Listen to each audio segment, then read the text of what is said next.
Breaking addiction. Forget the background. You might have some wind going on. This is in the middle of a hurricane, but not the middle of a hurricane, but the wind starting to pick up. But I had to record this. Confronting addiction, breaking addiction. This is what this is about. My addiction started back in college.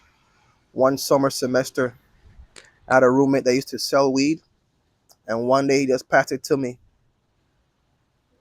and I partook of it.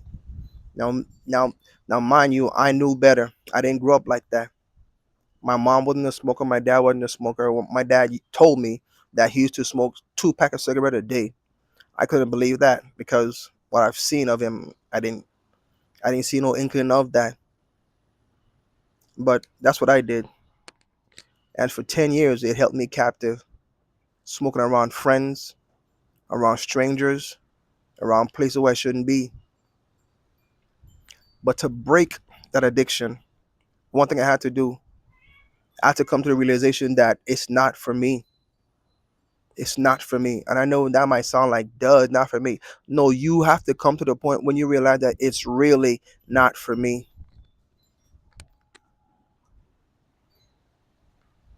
I mean, that means that if it's not for you, that means that you might have to stop hanging around some friends because it's not for, those friends are not for you.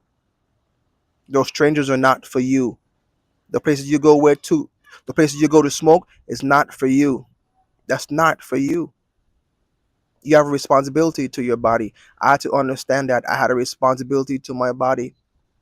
It's not for me. My body told me from the first day because when I smoked, I started to cough. My body was telling me that was not for me. But of course, I lost respect for my body. I lost respect for myself. I lost respect for my value. I lost respect for who I am. I lost respect for my mouth, like just even putting putting it to my mouth and inhaling smoke and exhaling smoke. If God wanted me to smoke, we would have chimneys in our heads. It was just something that I had that I went through. It must have been I might have been looking for connection in the wrong places. I was away from my parents. I was I didn't know how to choose friendships. I didn't know how to choose friends. I didn't know how to look for the right things in people to connect with, doing it the right way. I was connecting around weed, but then that's not the way that you should connect. You shouldn't connect around weed. You shouldn't connect around drinking. You shouldn't connect around girls. You shouldn't connect around the things that are causing detriment to your body and possible detriment to your future. The first thing I did, I had to realize that this is not for me. And again, somebody may seem like, duh, that's easy to. No, you really have to come to the point that this is not for me. Those friends are not for me. Those habits are not for me. Those beliefs are not for me. Those connections that I form around this habit, this weed or drugs or whatever it is you're dealing with, is not for you. It's not for me. And you might have to actually literally say out loud when nobody's around or when people are around. The next time you pick up that joint to smoke, this is not for me. And let somebody even hear you if you have to do that. The second thing I did was I literally I, I would beg God. I said, God, take this taste out of my mouth because I know it came down to my body, my mouth, my tongue was leading me to places where I shouldn't be. The taste, the taste of it, because the sensation was in my mind, it was in my body, and I literally had to beg God. I said, God, take this taste out of my mouth because I know I lost control of my body. That's a whole nother thing. Lose control of your body. A lot of us have lost control of our body because we don't understand our body is sacred. Our body is designed for sensation, but we can't give it to just any and every sensation. Got to be careful. So I was crying out to God. I said, God, remove this taste out of my mouth. Please take it. Please, please, please, please, please. And I realized that when I was when I was begging God for this, and when I realized that this is not for me, there was a conviction inside me that was rising up. There was a deep conviction that was going back to how I was before I started to smoke, realizing that this was not for me. Because before I started to smoke, that wasn't the first time when I encountered it, but now I had a reason. This was not for me. And I was begging God. I said, God, please, please, please, please take it away from me. And I believe He was testing me. I believe He was testing me, not for my good, not not for His good, but it was for my good. Because I remember when even when I would be asking this and I'd be begging God to take it, taking the taste out of my mouth, I would go and buy weed, and then I would hear a voice deep inside me tell me, Joel, throw it away. Joel, throw it away.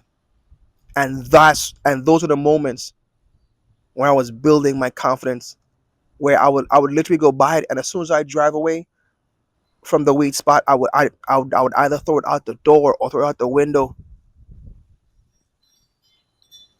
or when I got home, I would flush it down the toilet. I mean, I would spend money on this, lots of money, and something would tell me, Joel, flush it, and I was obedient to the voice.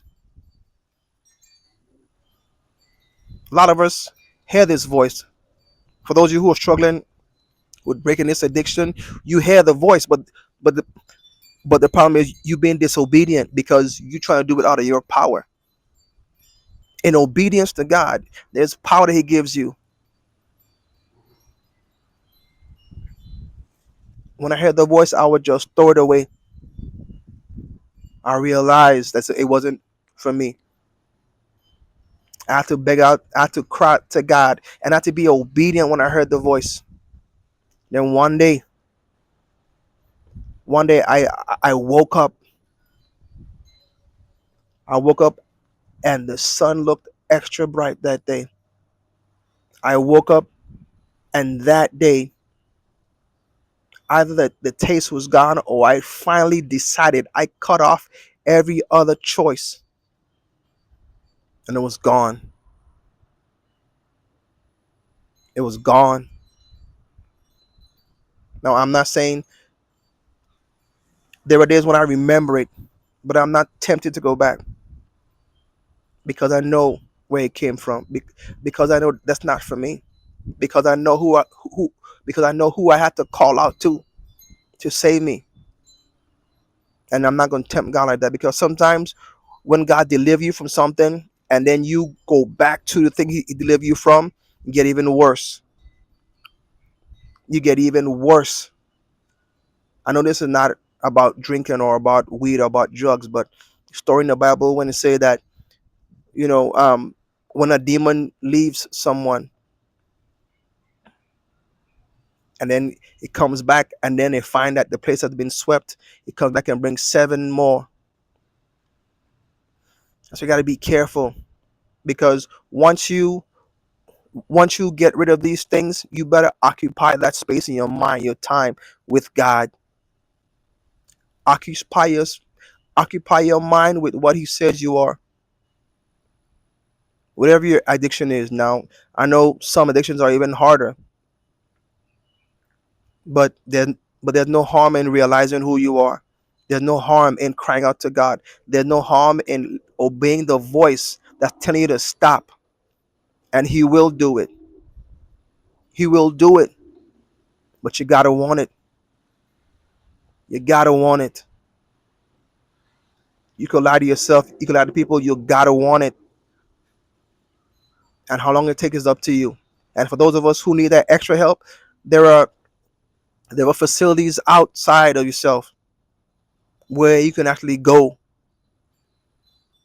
and get yourself cleaned and get yourself wrung out and get yourself the better perspective and get yourself some self-respect. Well, I just want to share this with somebody. Excuse the wind in the background again, but that's how I did it. That's how I did it, and I believe you can do it that way too. Hope this helps someone. Be blessed.